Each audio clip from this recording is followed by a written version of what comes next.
여러 선생님들 안녕하세요. 저는 원광대학교 부설 원광예술치료연구센터의 소장을 맡고 있는 오기남입니다. 다시 한번 인사드리겠습니다. 오늘 선생님들하고 함께 생각해 볼 주제는 학교 상담자로서의 역할과 그 훈련 과정에 대해서 말씀드리겠습니다. 오늘날 우리 사회는 급격한 산업화와 개방화에 따른 물질적인 풍요나 환경의 급변 또는 학력 위주의 교육 풍토로 인해서 학생들의 정신적인 갈등이 급증되고 있어요. 이러한 문제를 해결할 수 있는 상담 및 생활지도의 문제가 날로 심각해지고 있습니다. 그러나 현재 우리나라 학교 교육은 지식교육에만 치중하여서 학생들의 개성을 발견하고 신장시키는 데는 많이 소홀하고 있습니다. 이러한 이들의 다양한 욕구를 수용하는 자세가 많이 부족한 상태였죠. 교육은 인간 행동을 바람직하게 또는 지속적으로 변화시키려는 조직적인 활동으로 보고 있습니다. 개인주의와 물질 만능주의 사고로 비인간화 현상이 팽배한 오늘날의 우리 사회에서 도덕성과 인간성을 회복하고 인간 성장을 바르게 도울 수 있는 여러 상담교사의 역할이 절실히 요구되고 있는 시점입니다. 학생 생활 지도에서 문제점은 학생들에게 고민이 생겼을 경우에 교사나 또는 전문가를 찾아가서 논의하는 경우가 적다는 것입니다. 즉 도움을 필요로 하는 학생들에게 제대로 필요한 도움을 못 주고 있는 실정입니다. 이는 아직도 학교 현장에서 학생들이나 교사들이 상담에 대한 인식도 많이 부족하고 과중한 학교의 업무라든가 생활지도 체제의 미흡 등의 원인이 있다고도 볼 수 있습니다. 세계화와 정보화를 주도할 우리 학생들에게 물질보다는 인간을, 자신보다는 이웃을 더 생각할 줄 아는 이타적인 정신을 길러주고 건전한 가치관을 지니며 올바른 인격체로 성장하도록 도와줄 수 있는 상담 활동이 절실히 요구되고 있습니다. 사회의 급격한 변화로 청소년의 일탈 행동들은 점차 연소화되어 가고 있고 학교 현장에서 부딪히는 문제는 날이 갈수록 그 어려움이 많아지고 있습니다. 그래서 전문 상담교사 선생님들의 역할이 더욱더 절실히 요구되는 것은 당면한 시대적인 요청이라고도 할 수 있습니다. 특히 인생 초기 단계의 경험이 후일에 지대한 영향을 미치는 것을 생각할 때 학교에서 상담 활동을 소홀히 할 수 없게 되었고, 상담이 어떤 특별한 문제를 치료하는 것이 아니고 인간 발달과 적응의 전반적인 문제를 다루는 것이기 때문에 학생들에게 자아 발견과 자기 이해를 돕는 상담 활동이 일선 학교에서는 아주 절실하게 요구되고 있습니다. 그래서 상담에 관한 전문적인 지식을 가진 선생님들과 학교 상담 활동을 조직적으로 수행할 수 있는 여러 활동의 지원들이 요구되고 있습니다. 오늘날 상담교사들이 많이 부족한 상황이지만 생활지도의 기본이 되고 학생들의 전체적인 성장을 도와줄 수 있는 이러한 활동에 대해서 적당한 상담 기법과 프로그램을 활용할 필요가 요구되고 있습니다. 상담교사는 상담 목표가 학생들의 생활 문제와 또는 문제 행동의 그 교정뿐만 아니라 이들의 성장을 촉진시키는 것이라는 것에 대한 분명한 인식이 필요합니다. 학생들의 심리적인 문제와 학생들의 모든 환경적 요소들을 재구성해서 그들이 성숙을 촉진시킬 수 있어야 합니다. 이장호 교수님께서는 학교 상담교사가 도와주어야 할 것들을 다음과 같이 지적하고 계십니다. 첫 번째는 자기 이해를 도와야 합니다. 어린이와 청소년기에 있어서 자기 이해의 발달은 우연에 맡겨서는 안 된다고 했습니다. 사회에서 바라는 일꾼으로 성장하려면 어릴 때부터 자기가 누구이고 무엇이 될 수 있는가를 생각해 두도록 해야 합니다. 두 번째로 생각할 문제는 건전한 자아 개념의 발달을 도와야 합니다. 학생들은 다른 사람을 대하는 태도나 반응을 느끼고 생각하는 과정에서 자아 개념이 형성되고 있습니다.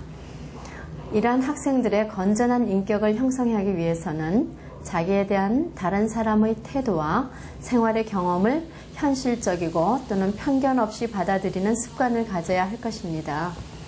따라서 상담교사들은 학생들의 자아 개념을 그들의 발달 유형을 이해하고 그 자아 개념이 학생들이 받아들일 수 있을 만큼 현실적이고 긍정적이 되도록 도와주어야 합니다.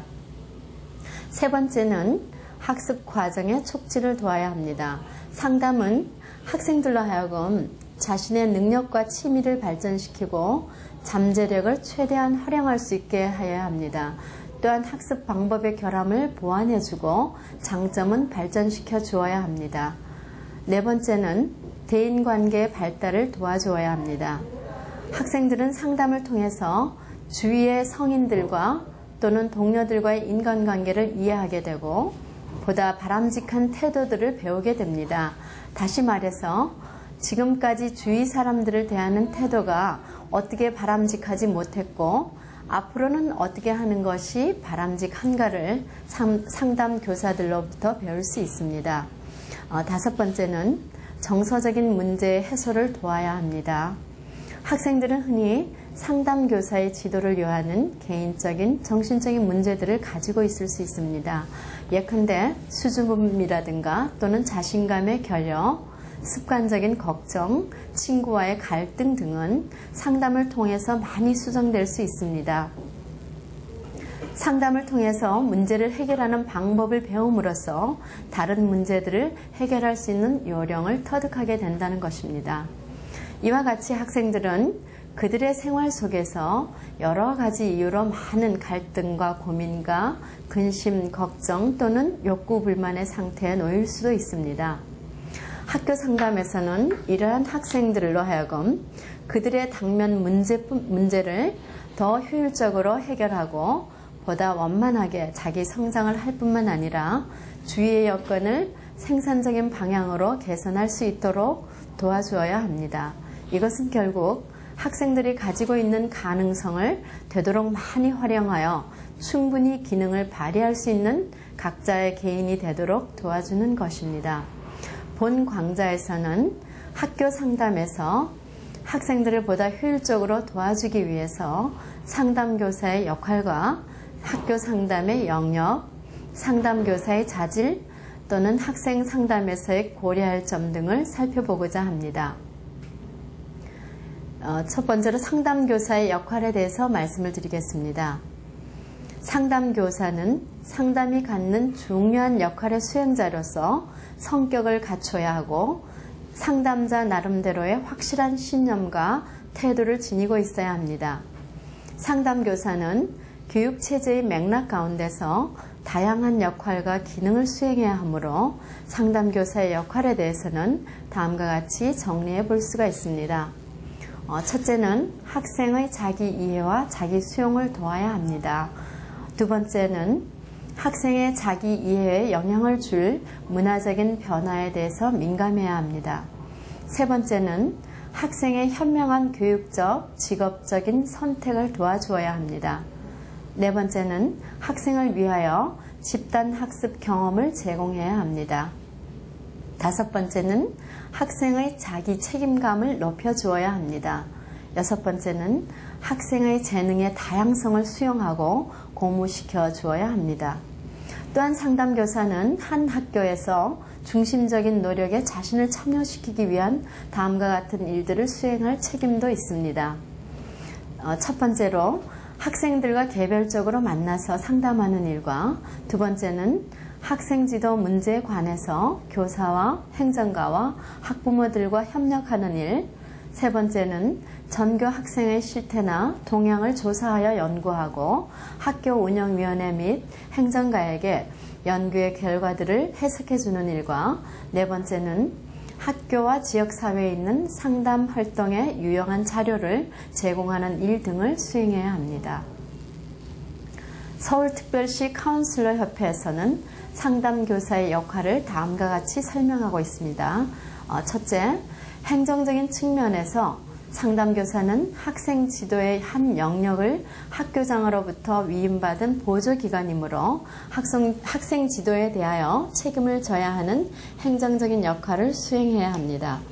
둘째, 실무적인 측면에서 대외적인 상담실의 업무를 추진하는 실무면의 역할로 학생들이 믿고 상담할 수 있는 지도교사로서의 자질을 갖추고 인격적인 특성을 보유하여 교내에서 비강제적인 학생 지도의 기능을 담당하는 중심자가 되는 것입니다. 세 번째는 조언의 측면에서 학교장을 비롯한 전 교직원이 당면하고 있는 학생 지도상의 문제나 전문적인 지도 방침, 지도 기술에 대하여 상호 협조하는 가운데서 조언해주는 역할을 담당해야 합니다. 넷째는 연구적인 측면에서 교내외 학생 지도상의 문제에 관해서 연구하는 전문가로서의 역할을 수행해야 합니다. 다음으로는 학교 상담의 영역에 관해서 말씀을 드리겠습니다.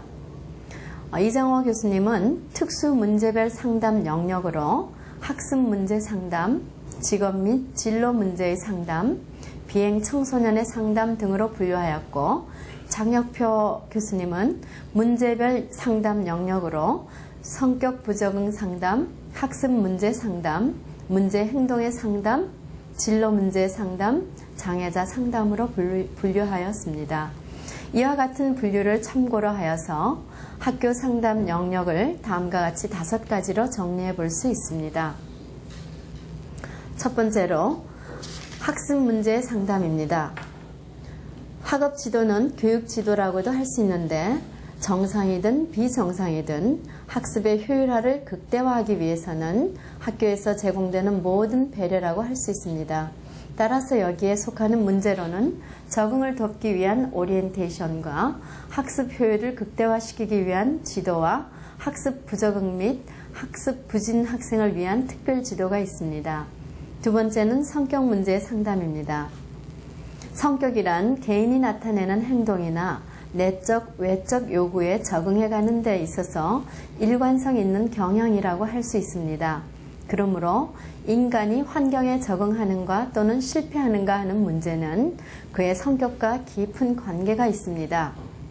교육에서의 궁극적인 목표가 바람직한 인간 형성에 있으므로 학교에서는 건전한 성격 형성을 위한 지도가 필요합니다.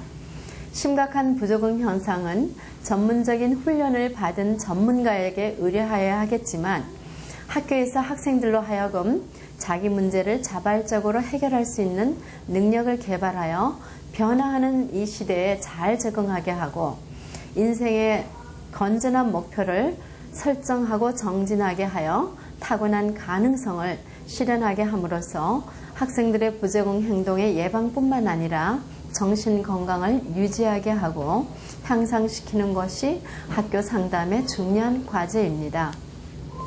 세 번째는 문제 행동의 상담입니다. 문제 행동이란 동일한 상황 속에서 대다수의 사람이 보여주는 행동과는 다를 뿐만 아니라 소속된 사회에서 수용되지 못하고 개인이나 사회에 나쁜 영향을 주거나 개인이 주관적인 고통을 주는 행동이라고 할 수 있습니다.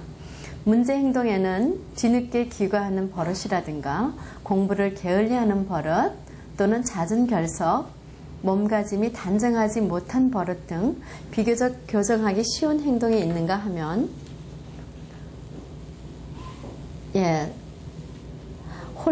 흔히 비행 또는 반사회적 행동이라고 부르는 도벽이라든가 폭행, 강간, 살인과 같은 자기 자신이나 사회에 막대한 피해를 주는 행동도 있습니다.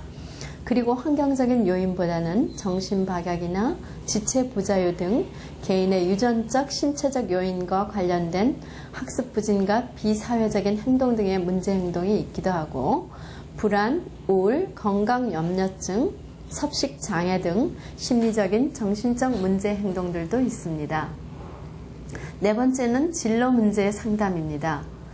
진로 지도는 개인이 자기에 대한 지식과 일, 교육, 여가, 여가의 기회에 대한 지식을 이해하고 여기에 따라서 자기의 진로 발달을 촉진시킬 의사결정 기술을 발달시키는 데 도움을 주기 위한 일단의 과정과 기술 및 봉사를 의미하고 있습니다. 현대사회는 부단히 변화되고 직업도 급격히 전문화되어 가고 있습니다. 그렇기 때문에 한 사람이 한 직업에 종사하는 시대는 지났다고 할 수 있습니다.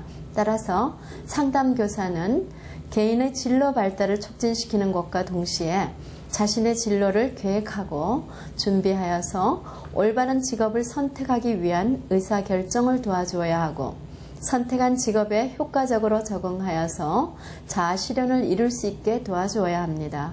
진로 지도와 진로 상담은 인간 행동에 대한 충분한 이해 없이는 효과적으로 이루어질 수 없습니다. 따라서 효과적인 진로 지도와 상담을 위하여 무엇보다도 진로에 대한 여러 이론들을 이해하고 문제의 성격에 따라서 이를 적절하게 선택하여서 상담 활동에 활용해야 할 것입니다. 마지막으로 학교 상담의 영역 중에서 성문제 상담이 있습니다. 성교육의 바른 개념은 남녀 양성으로 구성되어 있는 인간 사회에서 가치 있는 생활을 영위하기 위한 남녀의 각 성의 특성과 역할을 이해하고 신뢰와 존경과 협력을 바탕으로 하는 인간관계, 그 중에서도 특히 남녀 간의 인간관계를 원만하게 유지하는 동시에 올바른 성의식과 건전한 성태도, 분별 있는 성습관을 지님으로써 우리의 생활 양식이나 문화 그리고 사회적인 규범에 어울리는 건전한 생활을 할 수 있도록 이끌어가는 것입니다. 다음으로는 상담교사의 자질에 관해서 살펴보겠습니다. 상담은 조언이나 대화 이상의 의미를 지니고 있습니다. 이론만으로 하는 것이 아니고 상담자 나름대로의 확실한 태도와 신념을 지니고 있어야 할 수 있습니다.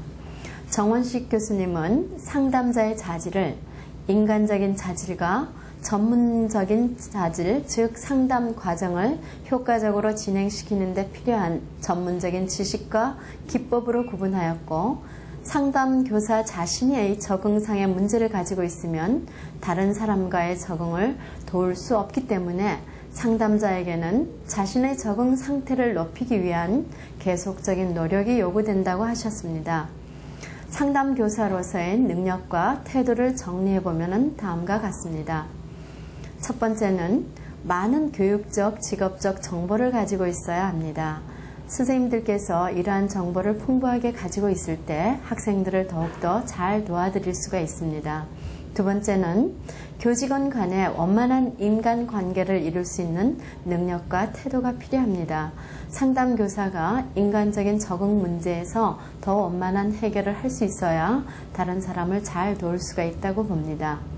세 번째는 학생들의 문제에 대해서 흥미를 가지고 정확히 파악하고 진지한 태도로 임해야 합니다. 언제나 학생들에 대해서 그들의 사고와 그들의 행동에 대한 이해를 위한 노력을 하셔야 한다는 것입니다. 네 번째는 인간 행동에 깊은 통찰력을 가져야 하며 인간 복지에 관심을 가져야 합니다. 다섯 번째는 학생 이해를 위하여 사용되는 여러 가지 다양한 검사에 대한 이론과 처리 기술을 가지고 있어야 합니다. 여섯 번째는 적어도 한 가지 이상의 상담 이론에 대해서 정통하고 상담에 방해가 되는 갖가지 편견을 갖지 말아야 합니다. 일곱 번째는 남과 면접하는 과정에서 허용적인 태도를 가져야 합니다. 상담교사 자신이 너무 엄격하고 또는 단정적인 태도를 가졌을 때는 학생들을 도와주는데 장애가 되겠죠. 여덟 번째는 성격적으로 조화롭고 건전한 인격적인 태도를 가져야 한다고 합니다. 아홉 번째는 자기 개선을 위해서 부단히 연구하고 노력하는 태도를 지녀야 합니다. 열 번째로는 지역사회 자원을 찾아내고 사용하는 데 익숙해야 합니다. 마지막으로 효과적인 생활지도 프로그램의 역할에 관해서 명백한 이해를 선생님들께서 가지고 계셔야 합니다. 다음에는 학교 상담에서 고려할 점을 살펴보겠습니다. 학교에서 상담 활동이 생활지도에서 중요한 활동으로 인식되고 있으므로 상담교사는 학생들이 가장 많이 언급하는 가정, 학교, 친구, 자기 자신에 관계된 것 등에 대한 적극적인 이해가 필요하고 다음과 같은 점이 고려되어야 합니다. 첫 번째는 성숙 수준에 대한 고려점입니다. 학생들은 같은 연령이라도 성숙도 측면에서 격차가 있을 수가 있습니다. 따라서 상담자들은 학생들의 발달 문제를 주로 다루어야 할 것이고 학교장이나 동료 또는 선배 교사들과의 긴밀한 유대를 가지고 있어야 합니다. 또한 학교 교육 목표 및 교육 방침을 잘 이해하고 있어야 합니다. 두 번째는 상담 과정에서의 고려할 점은 학생들은 성인에 대해서 환경적인 요소를 극복할 능력과 기회가 훨씬 제한되어 있기 때문에 행동 선택에 있어서 많은 제약이 있습니다.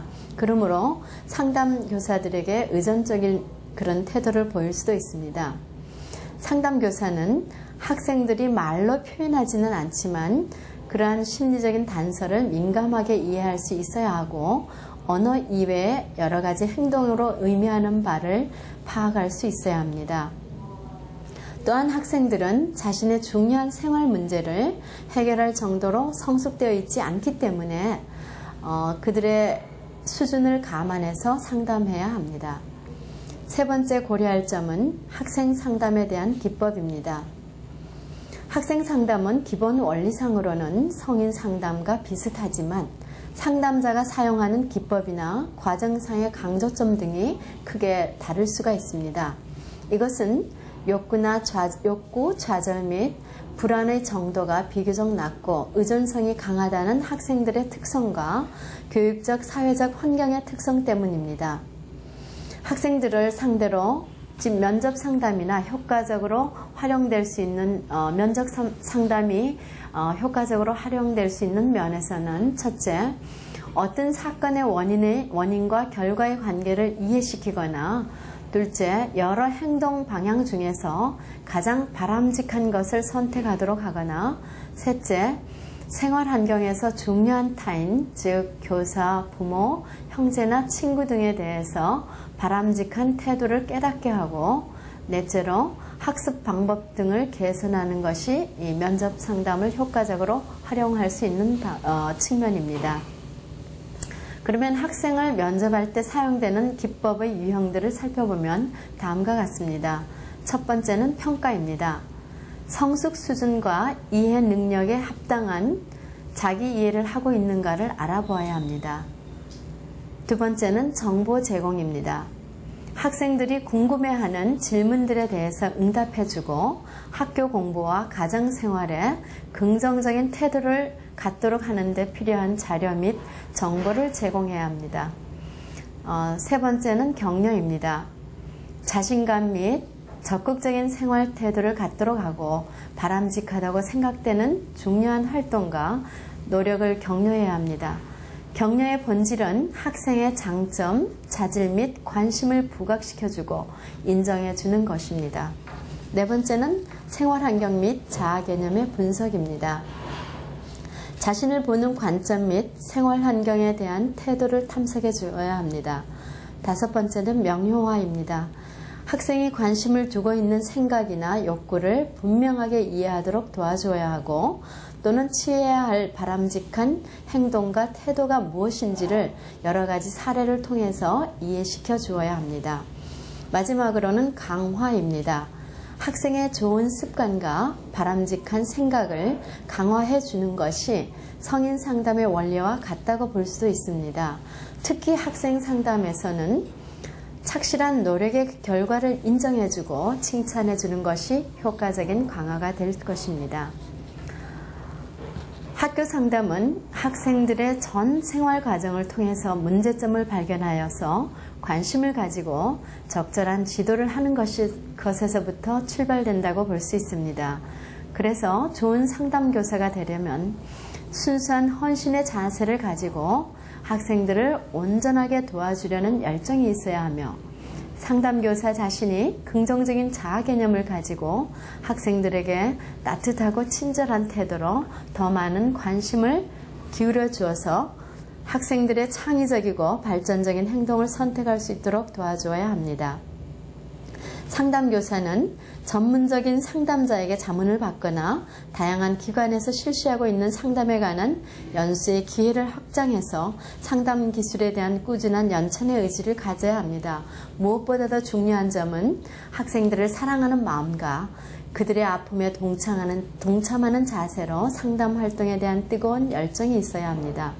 상담교사가 학생들의 문제에 진심으로 관심을 갖는다면 먼저 학생들의 말을 경청할 수 있어야 하고, 참된 경청은 학생과의 신뢰 관계를 구축하는 기초가 되기 때문에 학생들의 현실을 어떻게 보고 있는지 그들의 입장이 되어서 들어주고 학생 스스로가 자신의 문제를 발견할 수 있도록 도와주는 것이 우선되어야 합니다. 상담교사는 상담 장면에서 일어날 수 있는 자신의 감정도 또한 수용할 수 있어야 하고, 상담교사가 학생의 감정을 이해하는 과정에서 자칫하면 동정으로 흐를 가능성도 있기 때문에 학생 스스로가 자기가 처한 상황을 극복해 나갈 수 있는 능력이 있다는 것을 인식할 수 있도록 상담교사에게는 많은 경험과 노력이 요구되고 있습니다. 지금까지 학교 상담교사의 역할, 학교 상담의 영역, 학교 상담교사의 자질과 학교 상담에서의 고려할 점 등을 살펴보았습니다. 학교 상담은 인내와 기술을 필요로 하는 작업입니다. 학교 장면에서 효과적으로 상담을 수행하려면 상담교사들은 창조성과 감수성뿐만 아니라 상담교사로서의 역량을 개발하려는 꾸준한 노력이 무엇보다도 우선되어야 합니다. 감사합니다.